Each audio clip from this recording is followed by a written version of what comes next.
Good morning, students. In the fourth lecture, we studied allowances and their types. Today, we are going to learn the perquisites or valuation of perquisites. In this concept, first of all, we begin with valuation of rent-free unfurnished accommodation. मागील तासिकेमध्ये आपण भत्ते किंवा भत्त्यांचे 3 प्रकार पाहिलेत. आजच्या तासिकेमध्ये आपण perquisites म्हणजे परिलब्धी म्हणजेच वेतनेतर लाभ याचं मूल्यांकन आपला अभ्यासायचं आहे. या परिलब्धीमध्ये किंवा परक्विजिट्समध्ये पहिली परिलब्धी किंवा वेतनेतर लाभ आपला विचारात घ्यायचा आहे. तो आहे रेंट फ्री हाऊस किंवा अकोमोडेशन. व्हॅल्युएशन किंवा मूल्यांकन करत असताना किंवा valuation of rent free unfurnished accommodation, unfurnished आणि फर्निश्ड या दोन्हीमध्ये फरक काय? फर्निश्ड म्हणजे सर्व सोयींनीयुक्त म्हणजे फर्निचरयुक्त असणारं घर किंवा राहण्याचं ठिकाण, आणि अनफर्निश्ड म्हणजे ज्यामध्ये फर्निचर किंवा इतर कोणत्याही सुविधा नाहीत. सुरुवातीला फर्निश्ड हाऊस जरी असेल किंवा फर्निश्ड अकोमोडेशन जरी असेल तर ते अनफर्निश्ड आहे असं गृहीत धरून व्हॅल्युएशन केलं जातं. मग या ठिकाणी आपण पाहणार आहोत व्हॅल्युएशन ऑफ रेंट फ्री म्हणजे भाडेमुक्त घरांचं मूल्यांकन, valuation of rent free unfurnished accommodation, भाडेमुक्त असुसज्जित घराचं मूल्यांकन. आता या ठिकाणी व्हॅल्युएशन करत असताना किंवा मूल्यांकन करत असताना for valuation of rent free unfurnished accommodation employees are classified as, भाडेमुक्त असुसज्जित घराचं मूल्यांकन करत असताना कर्मचाऱ्याचं 2 गटामध्ये किंवा 2 भागामध्ये वर्गीकरण केलं जातं.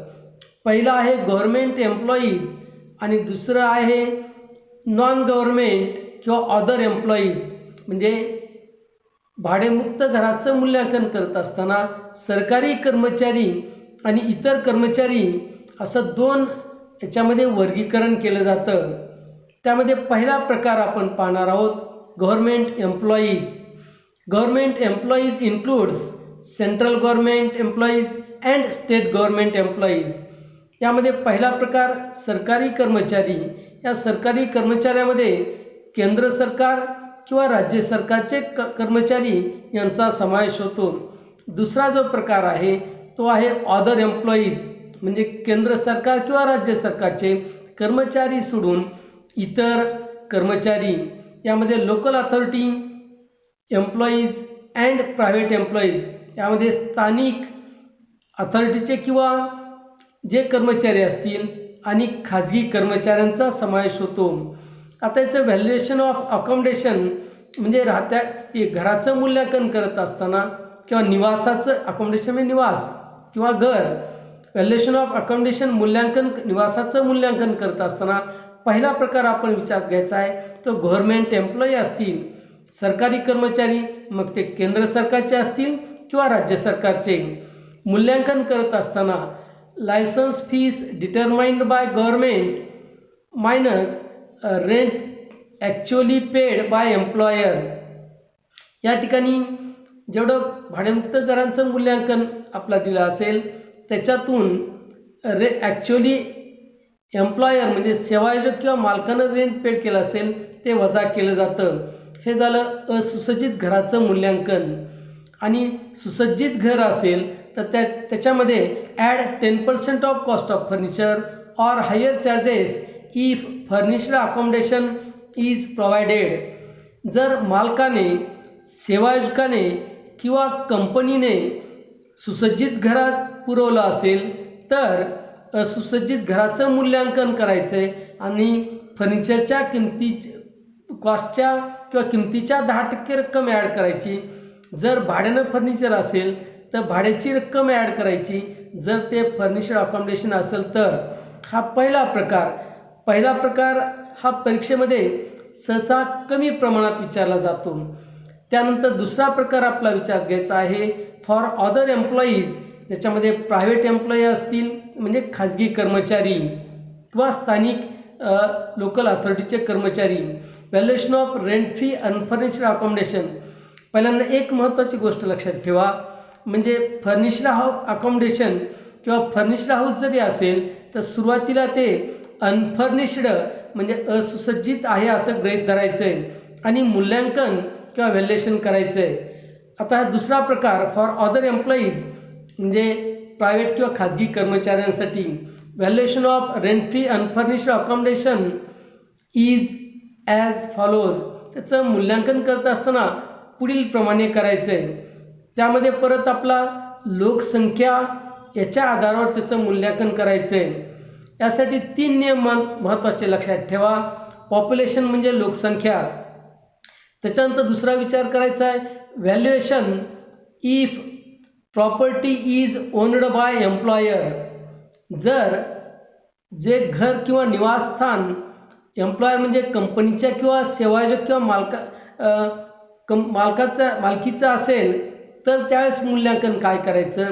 किंवा दुसरा प्रकार विचारात घ्यायचा आहे valuation if property is hired not owned by employer. जर सेवायोजकानं किंवा कंपनीनं जर ते घर स्वतःच्या मालकीचं नसेल, भाड्यानं घेऊन दिलं असेल, ती सुविधा पुरवली असेल, तर त्यावेळेस मूल्यांकन कशा पद्धतीने करायचं हे आपला विचारात घ्यायचं आहे. परत लक्षात घ्या पॉप्युलेशन म्हणजे लोकसंख्येचा विचार करून दुसरा भाग आधी विचारात घेऊ. Valuation if property is hired not owned by employer. जर कंपनीच्या किंवा संयोजकाच्या मालकीचं घर नसेल तर त्यावेळेस मग पॉप्युलेशन किती असेल तर 15% of salary or rent paid by employer whichever is less. या ठिकाणी कंपनीच्या किंवा संयोजकाच्या मालकाचं नसेल तर वेतनाच्या 15% रक्कम घ्यायची किंवा सेवायोजक किंवा एम्प्लॉयरनं जी रक्कम रेंट पेड केला असेल या दोन्हीपैकी जी रक्कम कमी असेल ते भाडेमुक्त घराचं मूल्यांकन घ्यायचं आहे. असुसज्जित भाडेमुक्त घराचं मूल्यांकन. महत्त्वाची गोष्ट आता लक्षात ठेवायची आहे ती म्हणजे जे परीक्षेमध्ये त्या प्रकारचे प्रॉब्लेम येतात. कोणते? Valuation if property is owned by employer. म्हणजेच प्रॉपर्टी म्हणजे हाऊस प्रॉपर्टी, निवासस्थान किंवा राहण्याचं घर. जर कर्मचाऱ्याला कंपनीनं म्हणजेच सेवायोजक किंवा मालकानं घराची सुविधा पुरविली असेल तर त्यावेळेस किंवा सेवायोजकाच्या मालकीचं घर असेल तर त्यावेळेस भाडेमुक्त घराचं मूल्यांकन कशा पद्धतीने करायचं आहे हे आपला विचारात घेणं अत्यंत आवश्यक आहे. म्हणजेच valuation of rent free unfurnished house किंवा अकॉमोडेशन. अनफर्निश्ड सुरुवातीला फर्निश्ड जरी हाऊस असेल किंवा अकॉमोडेशन असेल तरी अनफर्निश्ड आहे असं गृहीत धरून व्हॅल्युएशन कसं करायचं हे आपला पॉप्युलेशन किंवा लोकसंख्येच्या आधारावर लक्षात ठेवायचं आहे. पहिला नियम महत्त्वाचा लक्षात ठेवा. इफ किंवा जर cities having population below 10 lakhs म्हणजे ज्या शहराची लोकसंख्या 10 लाखापेक्षा कमी असेल तर त्या घराचं मूल्यांकन वेतनाच्या 7.5% ऑफ सॅलरी किंवा 7.5% ऑफ सॅलरी म्हणजे वेतनाच्या 7.5% घ्यायचं आहे. त्यानंतर दुसरा भाग विचारात घ्यायचा आहे. लोकसंख्या 10 लाखापेक्षा जास्त असेल आणि 25 लाखापेक्षा कमी असेल तर वेतनाच्या 10% म्हणजे 10% ऑफ सॅलरी. आणि तिसरं लक्षात ठेवायचं आहे 25 लाखापेक्षा ज्या शहरांची लोकसंख्या जास्त असेल त्यावेळेस व्हॅल्युएशन करत असताना 15% ऑफ सॅलरी विचारात घ्यायचे. या ठिकाणी तुमच्यासमोर हा टेबल किंवा तक्ता ठेवला आहे तो अत्यंत महत्त्वाचा आहे. परत एकदा बघा.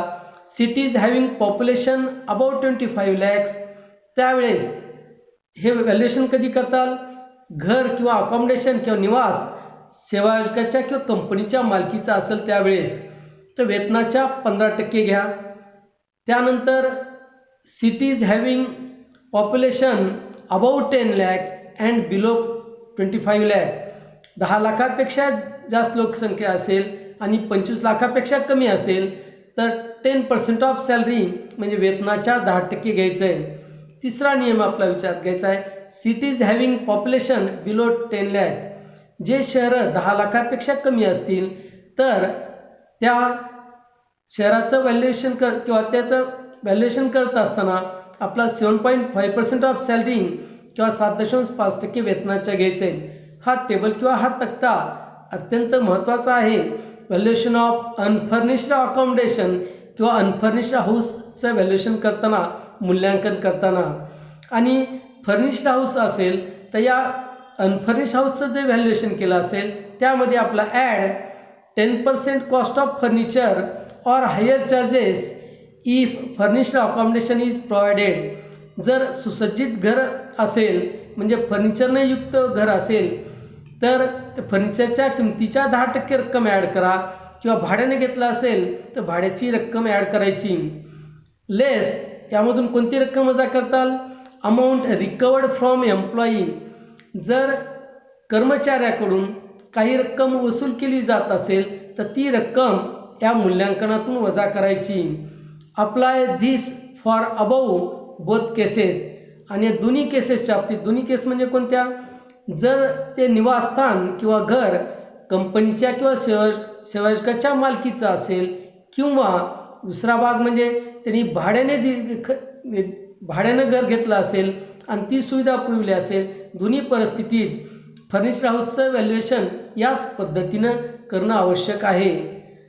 त्यानंतर नेक्स्ट व्हॅल्युएशन ऑफ परक्विजिट्स. दुसरं परिलब्धी किंवा दुसरा वेतनेतर लाभ आपला विचार घ्यायचा आहे. मोटार कारची सुविधा पुरविली असेल तर, जर कर्मचाऱ्याला मोटार कार दिली असेल तर त्यामध्ये परत आणखी 2 ते 3 गोष्टींचा विचार करणं आवश्यक आहे. Valuation of motor car.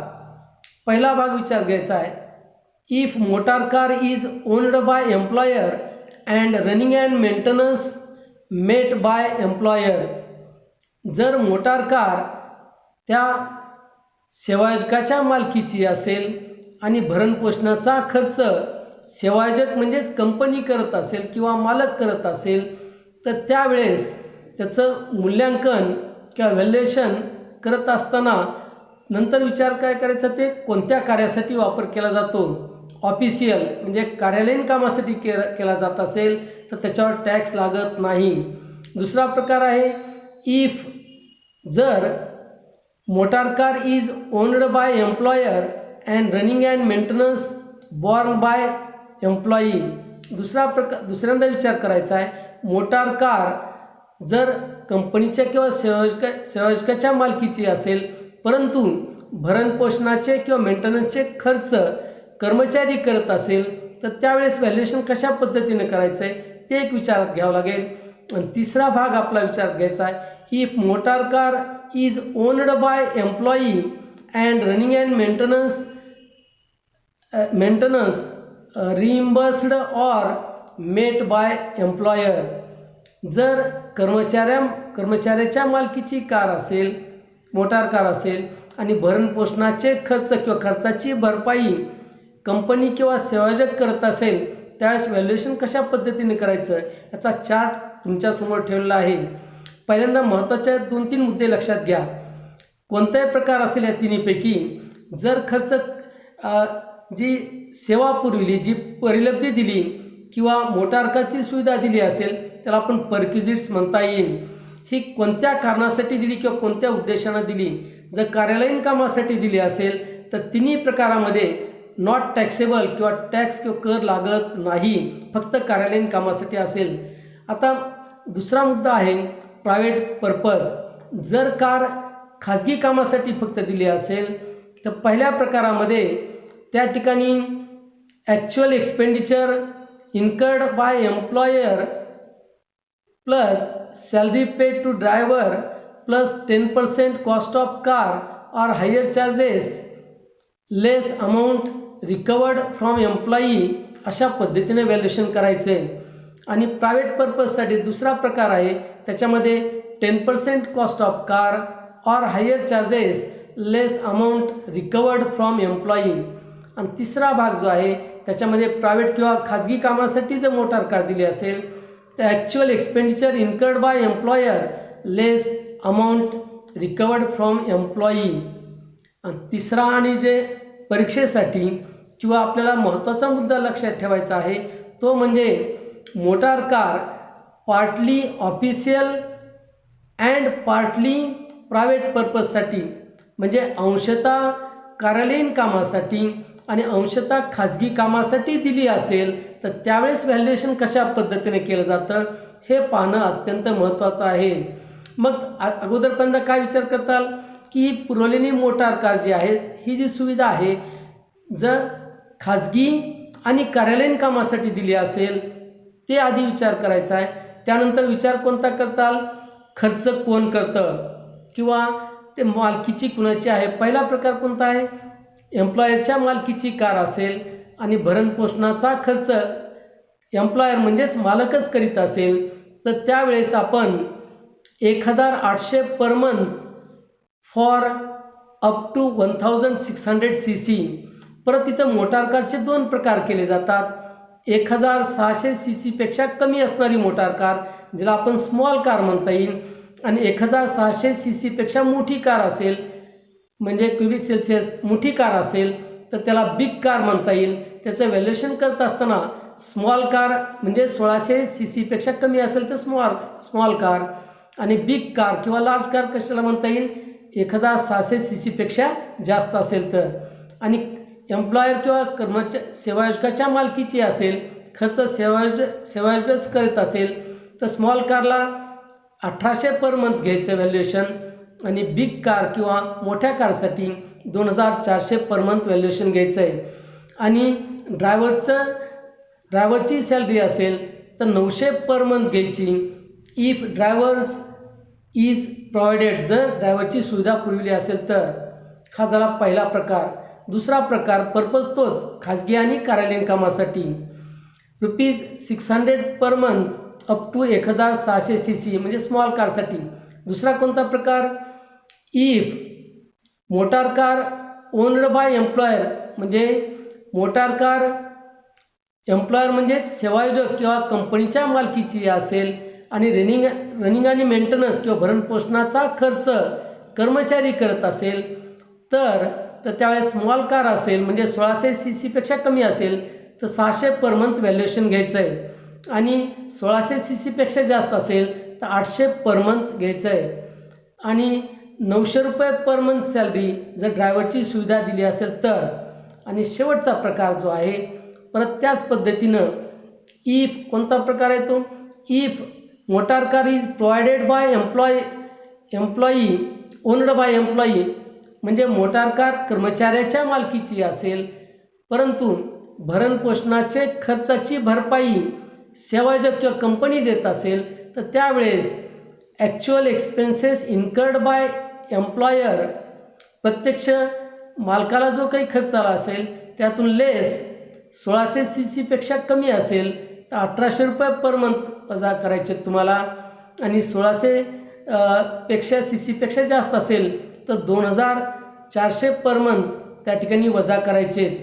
आणि ड्रायव्हरची सुविधा पुरविली असेल तर ₹900 पर मंथ सॅलरी त्या ठिकाणाहून एम्प्लॉईकडून जर रिकवर केली जात असेल ती रक्कम लेस करायची.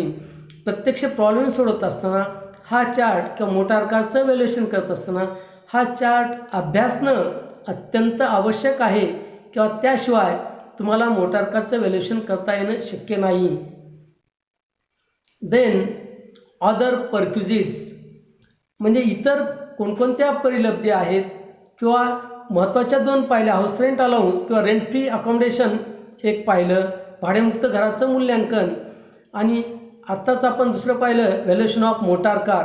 हे दोन महत्त्वाच्या गोष्टी पाहिल्यानंतर इतर परिलब्धी किंवा अदर परक्युजिट्स कोणकोणते आहेत हे आपण पाहणार आहोत. रिइम्बर्समेंट ऑफ मेडिकल एक्सपेंडिचर, जर मेडिकल किंवा वैद्यकीय खर्चात रिइम्बर्समेंट म्हणजे खर्चाची भरपाई कंपनीने किंवा मालकाने केली असेल तर त्यावर पूर्णतः टॅक्स लागतो म्हणजेच फुल्ली टॅक्सेबल आहे. देन सेकंड परक्युजिट, गॅस इलेक्ट्रिसिटी और water supplied by the employer fully taxable.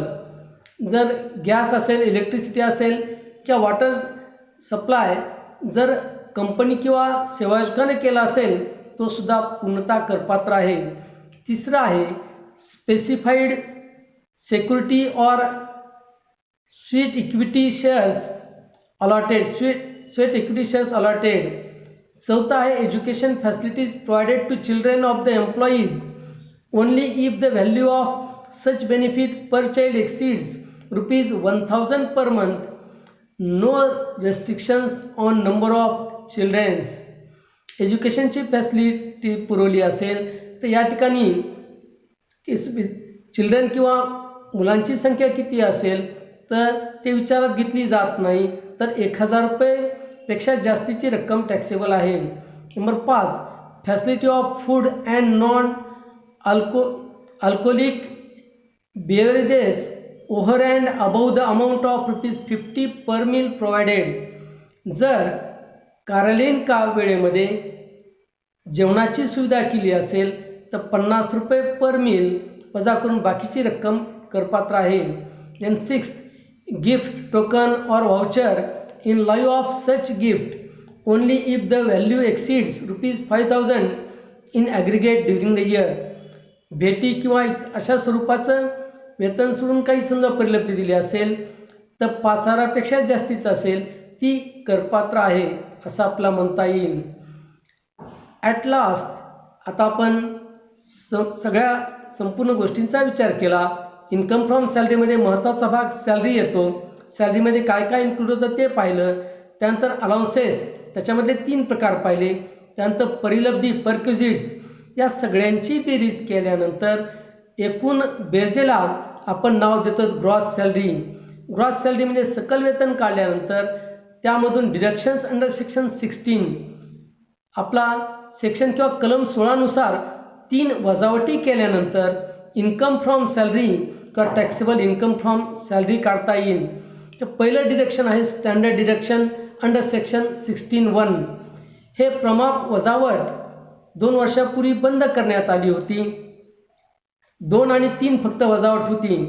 ती गेल्या वर्षी स्टँडर्ड डिडक्शन अंडर सेक्शन 16(1) ₹40,000 होतं, पण यावर्षीपासून standard deduction under section 16(1) ₹50,000 is the limit. ₹50,000पर्यंत लिमिट ठेवलेली आहे. दुसरं आहे entertainment allowance under section 16 clause 2. मनोरंजन किंवा करमणूक भत्त्याची वजावट कधी मिळते? जर तो सरकारी कर्मचारी असेल किंवा गव्हर्मेंट एम्प्लॉई असेल तर पुढील प्रमाणे व्हॅल्युएशन करून ते डिडक्शनसाठी अलाउड आहे. This allowance is exempted under this section only for government employees. जर सरकारी कर्मचारी असेल तर 16(2) नुसार एंटरटेनमेंट अलाउन्सची सूट मिळते. त्याचं व्हॅल्युएशन करत असताना लिस्ट ऑफ द फॉलोइंग तिन्हीपैकी जी कमी असेल ती म्हणजे ₹5,000. Number second 1/5 or 20% of basic salary. आणि third actual entertainment allowance received.